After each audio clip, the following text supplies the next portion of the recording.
सजावल के नौजवानन तरफा हम कदम फाउंडेशन के नाले से कायम कयल समाजी तंजीम के 1 साल मुकम्मल थियण ते एक सेमिनार मुनक़द किया वियो, जंहिंमें शहरनि सहाफ़ियुनि समाजी धुरियुनि वॾे अघ में शिरकत कई। इन मौके ते हम कदम फाउंडेशन के मेंबरन अज़ीज़ुर रहमान खत्री, अजीज़ जब्बार, नवीद अहमद ऐं ॿियनि चयो त असां सजावल जे वापारियुनि जा शुक्रगुज़ार आहियूं जिन असांजी मदद कई। हिननि ॿुधायो त 1 साल में 5 लाख के लगभग गरीब मिस्किननि खे ईद जा वॻा, गई घर जे राशन समेत एक न्याणी की शादी पुण कराई ऐं बूटा पुण पोखिया। हिननि चयो त असां ईंदड़ साल में इन खां वधीक कम कंदासीं, जंहिंमें तैलीम, नौजवाननि लाइ कारोबार, सेहत वगैरह जा कम शामिल हूंदा।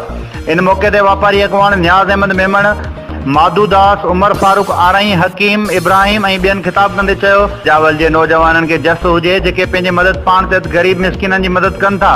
असां हर वक़्तु साणनि गॾु आहियूं।